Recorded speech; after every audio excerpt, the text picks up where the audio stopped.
Palestine Israel യുദ്ധം അവസാനിക്കുന്നില്ല. ഇത് എങ്ങനെ എന്താകും? അത് ഒരു വലിയ പ്രശ്നത്തിലേക്ക് പോകും. പ്രശ്നത്തിലേക്ക് പോകുകയെന്ന് വെച്ചാൽ ഇസ്രായേൽ രണ്ടും കൽപ്പിച്ചാണ്. പലസ്തീൻ നിരാഷ്ട്രവാദം പൂർണ്ണമായി ഇല്ലാതാക്കുക എന്നുള്ളതാണ് അവരുടെ നയം. അപ്പം അവർക്കിപ്പം PLO ഒരു പ്രശ്നമല്ല. PLO ഒക്കെ ഏതാണ്ട് നാച്ചുറലൈസ്ഡ് ആണ് ഇസ്രായേൽ രാജ്യത്ത്. അവിടെ ഒരു അത്യാവശ്യം സ്വയംഭരണമൊക്കെ കൊടുത്തു കഴിഞ്ഞാൽ അവർ ഡെവലപ്മെൻറ്റൊക്കെ ബന്ധപ്പെട്ട് നിന്നോളും. അബ്ബാസ് തന്നെ മൊസാദിൻ്റെ ആളെന്ന് പറയപ്പെടുന്നുണ്ട്. അപ്പോൾ ഗസയിലാണ് പ്രശ്നം കിടക്കുന്നത്. ഗസയിൽ ഇപ്പോൾ തീവ്ര ഇസ്ലാമിസ്റ്റ് ആശയമുള്ള ഈ പറയുന്ന ഇസ്രായേൽ തന്നെ ഉണ്ടാക്കിയ മൊസാദ് തന്നെ ഉണ്ടാക്കിയിട്ടുള്ള ഹമാസാണ്. അപ്പോൾ ഹമാസും ഇവരും തമ്മിൽ ഒരു കൊടുക്കൽ വാങ്ങൽ കളിയായിരുന്നു. അതായത് ഇതിൻ്റെ നേതാക്കന്മാർ ഖത്തറിൽ നിന്ന് സൂചിക്കും, അവിടുത്തെ പാവങ്ങൾ അവിടെ നിന്ന് കിടന്ന് കഷ്ടപ്പെടും. ഇസ്രായേൽ ഇടയ്ക്കിടയ്ക്ക് യുദ്ധം ചെയ്യും. അപ്പോൾ ഇസ്രായേലെ ബെഞ്ചമിൻ നെതന്യാഹു രക്ഷപ്പെട്ടു അങ്ങനെ പല സമയത്തും ഒരു പ്രശ്നം വരുന്ന സമയത്ത് നെതന്യാഹു യുദ്ധം കിട്ടും. ഈ അവസാനത്തെ ഈ യുദ്ധം തന്നെ ഇവർ പരസ്പരം മച്ചാൻ കളിച്ചുണ്ടാക്കിയതാണ്. കാരണം നെതന്യാഹുവിന് അപ്പുറത്ത് ഭയങ്കര കോടതിയുടെ വിധിയൊക്കെ എതിരാവുന്നു, ഗവൺമെൻറ്റിന് ഭൂരിപക്ഷമില്ല, അങ്ങനെയുള്ള പ്രശ്നങ്ങൾ വരുന്നു. അപ്പം നെതന്യാഹു എന്ത് ചെയ്തെന്ന് വെച്ചാൽ അതിർത്തി ഒന്ന് അയച്ചു കൊടുത്തു. ഇവന്മാരോ നിങ്ങൾ കയറി അടിച്ചോ, നിങ്ങൾക്ക് അതൊന്നും ഗുണമുണ്ടാവുന്നു. ഇവന്മാർ പക്ഷേ നെതന്യാഹു വിചാരിച്ചതിന് അപ്പുറത്ത് ഇവന്മാർ അടിച്ചു കളഞ്ഞു. ഇങ്ങനെയാണല്ലോ വഞ്ചനയ്ക്കത് ചതിയെന്ന് പറയുള്ളൂ. അപ്പം അത് വലിയ പ്രശ്നമായി. അപ്പം നെതന്യാഹുവിനെ സംബന്ധിച്ചിടത്തോളം ചെറിയ യുദ്ധത്തിൽ നിർത്താൻ പറ്റില്ല. കാരണം എത്ര 100ഓളം ആളുകളല്ല തട്ടിക്കൊണ്ടായി. ചില ആളുകൾ മരിച്ചു എന്നൊക്കെയാണ് ഇപ്പോൾ നമുക്ക് കിട്ടുന്ന റിപ്പോർട്ട്. ഇനിയിപ്പം മരിച്ചാലും ഇല്ലെങ്കിലും കിട്ടുന്ന റിപ്പോർട്ട് അനുസരിച്ച് കിംവദന്തികൾ അനുസരിച്ചിട്ട് ഭീകരമായ രീതിയിലാണ് കൊല ചെയ്യപ്പെട്ടത്. നമുക്കറിയില്ല അതിൻ്റെ വാസ്തവം എന്താണ്. അപ്പം ഈ യുദ്ധം നിർത്താൻ ഇസ്രായേലിൻ്റെ മുന്നിൽ ന്യായീകരണമില്ല. 2, ഈ പറയുന്ന യാതനകൾ സഹിച്ചിട്ട് ഇനി പിന്നോട്ടില്ല എന്ന് ഗസയിലെ ആളുകൾ തീരുമാനിച്ചിരിക്കുകയാണ്. അപ്പം ഇവരെ രണ്ടുപേരും തമ്മിൽ ഈ പിന്നോട്ടില്ലാന്ന രീതി രണ്ടുപേരും പറയും. മാത്രമല്ല ചുറ്റുമുള്ള രാജ്യങ്ങൾ ഇപ്പം സൗദി അറേബ്യ ഓൾ ഹാർട്ടായിട്ട് സപ്പോർട്ട് ചെയ്യുന്നില്ല. തുർക്കിക്ക് സപ്പോർട്ട് ചെയ്യണമെന്നുണ്ട്. പക്ഷേ ഇത് കഴിഞ്ഞാൽ നാറ്റോ ആയിട്ടുള്ള ബന്ധം പ്രശ്നത്തിലാവും. അതിൽ അങ്ങനെ ഒറ്റയ്ക്ക് നിൽക്കാനുള്ള ശേഷി ഇപ്പോഴും തുർക്കിക്ക് വന്നിട്ടില്ല. ഇനി വേറെ ആരാളുള്ളത്? പിന്നെ ഈ പറയുന്നതിൻ്റെ ഈജിപ്റ്റാണ് ഒരു സപ്പോർട്ടും നൽകില്ല. കാരണം അവിടെ ഇസ്ലാമിക് ബ്രദർഹുഡ് എന്നുള്ള സാധനത്തെ തലവേദന ഇതിൻ്റെ വേറെ ഫോമാണ്. അത് വന്നു കഴിഞ്ഞാൽ പിന്നെ അവിടെ കോപ്റ്റിക് ക്രിസ്ത്യൻസിന് നിൽക്കാൻ പറ്റില്ല, അവിടെ സെക്യുലറിസ്റ്റുകൾക്ക് നിൽക്കാൻ പറ്റില്ല. അതുകൊണ്ട് അവർക്ക് ഈ പേരുള്ളതുകൊണ്ട് ഇവരെ സപ്പോർട്ട് ചെയ്യുന്നില്ല. പിന്നെ അത്യാവശ്യത്തിനുള്ള ജീവൻ രക്ഷാ മരുന്നുകളും മറ്റും എത്തിച്ചു കൊടുക്കുന്നേ ഉള്ളൂ. ജോർദാൻ സപ്പോർട്ട് ചെയ്യില്ല. ഈ സപ്പോർട്ട് ചെയ്തിരുന്ന ഖത്തറിന് തന്നെ ഇപ്പം മതിയായി. ഇതാണ് സ്ഥിതി. മാത്രമല്ല ഇവരുടെ പല നേതാക്കളും കൊല ചെയ്യപ്പെടുകയും ചെയ്തു ഹമാസിൻ്റെ. പക്ഷെ അങ്ങനെയാണെങ്കിൽ പോലും ആ ജനതയെ സംബന്ധിച്ചിടത്തോളം എന്താണ്, നിരന്തരം ബോംബ് വീഴുന്നു, ആളുകൾ നിരന്തരം മരിച്ചുകൊണ്ടിരിക്കും, ഒരു സ്ഥലത്ത് മറ്റൊരു ആട്ടി ഓടിക്കപ്പെടുന്നു. ഇസ്രായേൽ വന്നാൽ നിങ്ങൾ വടക്കോട്ട് നീങ്ങിയപ്പോൾ അത് റഫേലേക്ക് വരുന്നു. ഓരോ സ്ഥലവും അവരെ അറ്റാക്ക് ചെയ്തുകൊണ്ടിരിക്കുകയാണ്. അപ്പോൾ അവരെ സംബന്ധിച്ചിടത്തോളം വേർതിച്ച് വഴിയാണുള്ളത്. അവർ ഫൈറ്റ് ചെയ്യും. ഇപ്പോൾ ഹമാസിൻ്റെ പിന്നിൽ നിൽക്കേണ്ട അവസ്ഥയിലേക്ക് അവർ മാറി. താല്പര്യമില്ലാത്തവർ പോലും ഹമാസിൻ്റെ അവരെ മറ്റു വഴിയില്ല. ഇസ്രായേലിനെ സംബന്ധിച്ചിടത്തോളം ഇനി ഏറ്റവും നല്ല ചാൻസ് ആണ് ഈ പറയുന്ന ഗസ പിടിച്ചടക്കണമെന്ന് എനിക്ക് തോന്നുന്നില്ല. ഗസ ഒരു ഇൻഡയറക്റ്റ് കൺട്രോൾ നിർത്തി അവിടെ പലസ്തീനെ പോലുള്ള ഒരു government, Palestine the sense PLO പോലുള്ള സംവിധാനം കൊണ്ടുവരാനാണ് അവരെ സംബന്ധിച്ചിടത്തോളം. അത് ഇസ്രായേലിന്റെ ഭാഗമാകാൻ താല്പര്യം ഉണ്ട് തോന്നുന്നില്ല. ഇസ്രായേലിന്റെ ഭാഗമാക്കി കഴിഞ്ഞാൽ പ്രശ്നം എന്ന് വെച്ചാൽ പലസ്തീനും വെസ്റ്റ് ബാങ്ക് ഇതും കൂടി ആയി കഴിഞ്ഞാൽ അവിടുത്തെ അറബ് പോപ്പുലേഷൻ എന്ത് ചെയ്യും, മുസ്ലിം പോപ്പുലേഷൻ ചിലപ്പോൾ ഇസ്രായേലുകാരെ കടും കൂടും. അവിടെ ഇസ്രായേൽ അറബികളുണ്ട്, അവർക്ക് വോട്ടവകാശമുണ്ട്. പക്ഷെ അവരെ പ്രശ്നം വെച്ചാൽ ഈക്വൽ സിറ്റിസൺസ് അല്ല. എല്ലാ റൈറ്റും ജൂതന്മാർക്കുള്ള അവർക്കില്ല, എന്നാൽ നിയർ ഈക്വലാണ്. അതായത് കോൺസ്റ്റിറ്റ്യൂഷണൽ പൊസിഷനിലേക്കൊന്നും വലിയ വരാനൊന്നും പറ്റില്ല, പ്രസിഡന്റ് ഒന്നും ആവാനൊന്നും പറ്റില്ല. പക്ഷെ ബാക്കി കാര്യങ്ങളൊക്കെ ചെയ്യാം, ബിസിനസ് ചെയ്യാം, വിദ്യാഭ്യാസം. അതാണ് പലരും പറയുന്നത് ഇന്ത്യയിൽ ഒരു പക്ഷേ ഒരു ഹിന്ദു രാഷ്ട്രമായി കഴിഞ്ഞാൽ മുസ്ലിംസിന്റെ അവസ്ഥ. അല്ലെ ഇപ്പോഴും അവസ്ഥ ഇതൊക്കെ തന്നെ. കോൺഗ്രസ് കുറച്ച് അവരുടെ വോട്ട് ബാങ്ക് പൊളിറ്റിക്സിന്റെ ഭാഗമായിക്കൊണ്ട് കുറച്ച് പ്രസിഡന്റിനെയും വെക്കുണ്ടായി തന്നല്ലേ മുസ്ലിംസിന്റെ അവസ്ഥ എന്താണ്? ഉത്തരേന്ത്യങ്ങളും സച്ചാർ കമ്മിറ്റി റിപ്പോർട്ട് പറയുന്നില്ലേ? കമ്മിറ്റി റിപ്പോർട്ട് പറയുന്നത് ഒരു മുസ്ലിമാണ് നിങ്ങൾക്ക് ദിവസം ഒരു 2-3 തവണ നിങ്ങളുടെ ദേശസ്നേഹം ആവർത്തിച്ച് പറയേണ്ട അവസ്ഥയാണ്. ആ സമയത്ത് ഇവിടെ ഭരിച്ച കോൺഗ്രസ്, ജനതാ പാർട്ടി, വാജ്പേയി, മോഡി ഇവരൊക്കെ ഭരിച്ച സമയത്ത് അത് സംഭവിച്ചത്. മോഡി അതിച്ചില്ല, മോഡി അതിന് ശേഷം സച്ചാർ കമ്മിറ്റി റിപ്പോർട്ടിന് ശേഷം വന്നത്. അപ്പം ഇത് ഇന്ത്യയിൽ റിയാലിറ്റി, കേരളത്തിലായിരിക്കില്ല, എസ്പെഷ്യലി മലബാറിലായിരിക്കില്ല. കാരണം മലബാറിൽ പണ്ടേ നമ്മൾ അങ്ങനെ ഒരു ബന്ധമാണ്. ഹിന്ദുക്കളുടെ ആശ്രിതരായിട്ട്, രാജാവിൻ്റെ ആശ്രിതരായിട്ട് പ്രധാനമന്ത്രിയായിട്ടാണ് നിന്നത്. ഹിന്ദുക്കളിൽ കടലിൽ വന്ന് കച്ചവടം ചെയ്യാൻ പറ്റില്ല. അപ്പോൾ എന്ത് അവർ പ്രൊഡ്യൂസ് ചെയ്യുന്ന സാധനങ്ങൾ നമ്മൾ പുറത്തുള്ള വീട്ടിൽ ഇവർക്ക് നല്ല കാശ് കൊടുക്കും. നമുക്ക് അങ്ങനെയാണ്, അങ്ങനെ സൗഹൃദ ബന്ധമുള്ളതാണ് മലബാറിൽ ഈ മുസ്ലിംസ് ഈ ഫീൽ ഇല്ലാത്തത്. പക്ഷെ ഉത്തരേന്ത്യ അതല്ല സ്ഥിതി. ഇവർ അക്രമകാരികളായിട്ട് വന്നു, ഇവരൊക്കെ ഭരിച്ചു, ഇങ്ങനെയൊക്കെയാണ് പ്രശ്നം.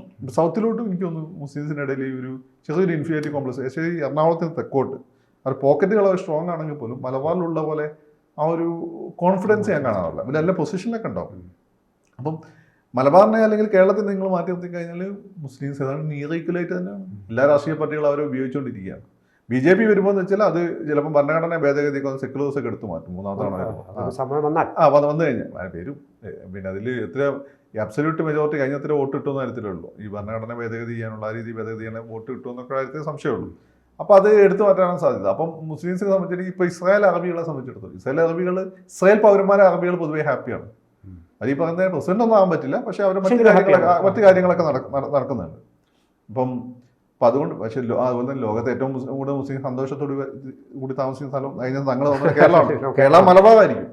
മലബാർ അങ്ങനെ ആവാൻ കാരണം വെച്ചാൽ നമ്മൾ വലിയ ഈ ടിപ്പു സുൽത്താനെ പോലെ ഒരാൾ പുറത്തുനിന്ന് വന്ന് അറ്റാക്ക് ചെയ്ത് പ്രശ്നം ഉണ്ടാക്കി നല്ലത്. അവിടെ ഹിന്ദുസ് മുസ്ലിംസ് തമ്മിൽ ഒരു പ്രശ്നമുള്ള സ്ഥലമാണ്. നാദാപുരം പോലെ ചില മേഖലകളിൽ വർഗ്ഗസമരം, അത് വർഗ്ഗസമരമാണ്. പിന്നെ മറ്റേത് പൊളിറ്റിക്സാണ്, കക്ഷി രാഷ്ട്രീയക്കാരുണ്ടാക്കിയ പ്രശ്നമാണ് മാകാട്.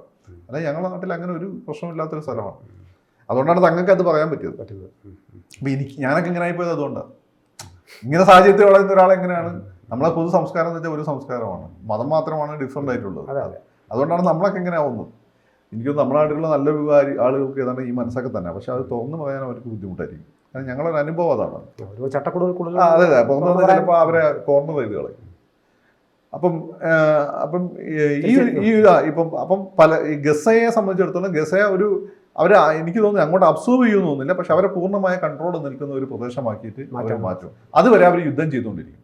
പിന്നെ ഇപ്പം പ്രധാനപ്പെട്ട ഈ ഹമാസിന്റെ പല നേതാക്കന്മാരെ അവർ ഹണ്ട് ചെയ്തു കഴിഞ്ഞു. ഇനി എന്താ ചെയ്യാൻ പോകുന്നത്? ഈ പല നേതാക്കന്മാർ ജനങ്ങളുടെ സ്കാറ്റേഡാണ്. മുമ്പത്തേക്കാട്ടും ജനങ്ങളുടെ സപ്പോർട്ട് അവർ കിട്ടുന്നുണ്ട്. അത് അവരെ മറ്റു വഴിയില്ല, മരണം മാത്രമാണ് വഴി. ഇസ്രായേലിന്റെ യുദ്ധവിമാനങ്ങളും പീരങ്കികളും ഗർജിച്ചുകൊണ്ടിരിക്കും. ഈ പാവങ്ങൾ എന്ത് ചെയ്യും? ഇവർ നല്ലൊരു പങ്ക് സത്യത്തിൽ ഹമാസിനെ പിന്തുണയ്ക്കുന്ന ആളെന്നല്ല, പക്ഷേ ഇവർ അതിന്റെ ഭാഗമായി പോയി. കലക്റ്റീവ് പണിഷ്മെന്റ് ആണ് ഇസ്രായേൽ ഇപ്പം നൽകുന്നത്. കലക്റ്റീവ് പണിഷ്മെന്റ് ആണ് ഇസ്രായേലിനെതിരെ ആര് നൽകിയത്? ഹമാസ് നൽകിയത്. ഈ ഒരുപക്ഷെ ഇസ്രായേലിന്റെ ഈ യുദ്ധത്തിനെ എതിർക്കുന്ന ആളുകളായിരിക്കും പിടിച്ചുകൊണ്ടുപോയത് കമ്മ്യൂണിസ്റ്റുകാർ. അവരൊക്കെ ഇപ്പം എതിരായി. അവിടെയുള്ള സോഷ്യലിസ്റ്റുകാർ എല്ലാവരും ഒക്കെ തന്നെ ഇസ്രായേലിനെ തിരിച്ചടിക്കുക എതിരൊന്നല്ല, കാരണം അങ്ങനെയുള്ള ആളുകളെ കൊണ്ടുവരുന്നത്. അതിപ്പം നമ്മുടെ നുവാൻ ഹരീനിയെ പോലെ ഹിസ്റ്റോറിയൻസ് ഒക്കെ പറഞ്ഞു അങ്ങനെ വളരെ സെക്കുലറാണ്. ഇവരെല്ലാം തന്നെ എന്ത് ചെയ്തു? എഗെയിൻസ്റ്റ് പാലസ്തീനാക്കാൻ ഈ അറ്റാക്ക് ഉണ്ട്. ഇതാണ് നെതന്യാഹു ഉദ്ദേശിച്ചത്, അത് നടന്നു. ഈ മണ്ടന്മാർക്ക് നെതന്യാഹുവിന്റെ ബുദ്ധി മനസ്സിലായില്ല. ഇവർ വിചാരിച്ച് നമുക്ക് അയാളെക്കാളും വലിയ ബുദ്ധി, നമുക്ക് ഇത് കളിച്ച് ഒരു പണി കൊടുക്കാം. എന്തായി കയ്യിൽ നിന്ന് വിട്ടുപോയി. അപ്പോൾ ഇസ്രായേലിനെ സംബന്ധിച്ച് അവർ പിന്നോട്ടുണ്ടായ ഒരു സാധ്യതയില്ല. മാത്രമല്ല ഇപ്പോൾ UN സെക്യൂരിറ്റി ഏഷ്യ കൗൺസിലും അതുപോലെ തന്നെ ഇപ്പോൾ അന്താരാഷ്ട്ര നീതിന്യായ കോടതിയും പറഞ്ഞ കാര്യങ്ങളൊക്കെ പോയി പണിയൊക്കെ പുല്ലെന്നാണ്. ഇതെങ്കിലും ഇന്ത്യ വന്നിട്ട് എന്തായാലും സ്ഥിതി, ഇന്ത്യ പറഞ്ഞത് എന്തായാലും സ്ഥിതി ആരെയും ബഹുമാനിക്കുന്നത് നമ്മളെ 10-20 ഉപരോധം അങ്ങ് ശക്തിപ്പെടുത്തുന്നത് അവർക്കൊരു പ്രശ്നമല്ല. അതിൻ്റെ ശേഷി അവർക്കുണ്ട്. കാരണം അമേരിക്കയെ ആര് ഭരിക്കണം തീരുമാനിക്കുന്നവരാണ്. Jewish ലോബിയാണ്, Zionist ലോബിയാണ്. അപ്പോൾ നിങ്ങൾ എന്ത് കൊണ്ടുവന്നാലും അവരെ കൺട്രോൾ ചെയ്യാൻ പറ്റില്ല.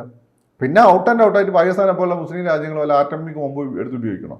അങ്ങനെ ഒരു ആത്മഹത്യപരമായ നീക്കത്തിലേക്ക് അവർ പോയില്ല. അവിടെ നിലനിൽപ്പ് അതോടുകൂടി തീരും. ഒന്നാമത്തത് ഇപ്പോൾ ഇന്ത്യ അറ്റാക്ക് ചെയ്തില്ലെങ്കിലും ഇസ്രായേൽ നേരിട്ട് വന്നിട്ട് ബോംബ് ചെയ്തിട്ട് പോകും. ഇസ്രായേലിൻ്റെ കയ്യിൽ ഈ ബോംബുണ്ട്. ഇവർ ഏതറ്റം വരെ പോകാൻ ഇസ്രായേലിനൊരു മടിയില്ല. കാരണം ഇസ്രായേൽ ഇപ്പോഴത്തെ റഫേലുള്ള ജനങ്ങളെ പോലെ ആ രീതിയിൽ പീഡിപ്പിക്കപ്പെട്ട ഒരു വിഭാഗമാണ്. അവരെ പീഡിപ്പിക്കാതിരുന്ന ഹിന്ദുക്കൾ മാത്രമേ ഉള്ളൂ. ഹിന്ദുക്കളും പാർസികളും പീഡിപ്പിച്ചിട്ടില്ല. പിന്നെ മറ്റു മതങ്ങളെ അപേക്ഷിച്ച് മുസ്ലിംസാണ് കുറച്ചെങ്കിലും അവർക്ക് പ്രൊട്ടക്ഷൻ കൊടുത്തത്. അതായത് ഈ പിന്നെ നമ്മുടെ ഇയാളുണ്ടല്ലോ ഖലീഫായിരുന്ന ഈ ഇസ്താംബൂളിലെ പഴയ തുർക്കി അവർക്ക് എല്ലാ തരത്തിലുള്ള ഈ ഫ്രീഡം, അതായത് കച്ചവടം ചെയ്യാനുള്ള ഫ്രീഡം ഒക്കെ നൽകിയിരുന്നു. അവരെ ഏറ്റവും കൂടുതൽ അടിച്ചത് യൂറോപ്പിലാണ് അവർ ഏറ്റവും കൂടുതൽ. ഞാൻ അതിലേക്ക് ഇൻ ഡീറ്റെയിൽ പോകുന്നില്ല. പക്ഷേ ഇപ്പം തിരിച്ചു വന്ന് നോക്കുമ്പം ഈ വിഷയം വന്ന സമയത്ത്, ഇസ്രായേലിൻ്റെ വിഷയം വന്ന സമയത്ത് പ്രശ്നം മുസ്ലിംസും ഇവരുമായിട്ട് അവരെ ഏറ്റവും കൂടുതൽ അറ്റാക്ക് ചെയ്തത് വേറെ ചില ആളുകളാണ്. അത് സംരക്ഷിച്ച ഹിന്ദുക്കളും പാർസികളും ഒക്കെയാണ്. പിന്നെ ഈ പറയുന്ന മുസ്ലിംസ്, ഈ നമ്മുടെ സ്പെയിനിലുള്ള ഉമയ്യദ് ഡൈനാസ്റ്റി ഉണ്ട്. അവരുടെ കാര്യങ്ങൾ ഏതാണ്ട് തീരുമാനിച്ചത് പൂർണ്ണമായി. അവരുടെ രണ്ടാമത്തെ സുവർണ്ണ കാലഘട്ടം എന്ന് പറയുന്നത് ഈ ഉമയ്യദ് ഖലീഫേറ്റാണ്. പക്ഷേ ഇസ്രായേലിൻ്റെ രൂപീകരണം ഒരു പൊളിറ്റിക്കൽ ഇമ്പീരിയലിസ്റ്റ് ഡിസിഷൻ ആയിരുന്നു. ആ ഡിസിഷൻ വന്നതോടുകൂടി ഈ ബന്ധങ്ങളെല്ലാം മാറി, ഇതിൻ്റെ സ്വഭാവം മാറി. ഈ സ്വഭാവം മാറിയതോട് കൂടിയിട്ട് ഇപ്പോൾ അതിൻ്റെ അറബികളും പിന്നെ ജൂതന്മാരും അല്ലെ സയനിസ്റ്റുകളും തമ്മിലുള്ള യുദ്ധമായി അത് മാറി. ആ യുദ്ധത്തിൽ ഇനി അവർക്ക് ചരിത്രത്തിൻ്റെ നല്ല കാലഘട്ടത്തിന് ഓർക്കേണ്ട ആവശ്യമൊന്നുമില്ല. അവർ അത്രയും സഹിച്ചിട്ടുണ്ട്. ഇനി അവരെ എസ്റ്റാബ്ലിഷ് ചെയ്യുക, അവരെ ലോകത്തെ നമ്പർ 1 എസ്റ്റാബ്ലിഷ് ചെയ്ത് കഴിഞ്ഞാൽ ഇനി അവരെ ഹണ്ട് ചെയ്യില്ല. അതാണ് അവരുടെ സയനിസ്റ്റുകളുടെ നിലപാട്. ആ നിലപാടനുസരിച്ച് അവർ മുന്നോട്ട് പോകുമ്പോൾ കുറേ പാവങ്ങൾ ഇനിയും അവിടെ കൊല ചെയ്യപ്പോയി. ചെയ്യാൻ പറ്റുന്ന വിവരം ഉണ്ടെങ്കിൽ അവരോട് ഹൃദയം മുട്ടി പണി മേടിക്കാൻ നിൽക്കരുത്.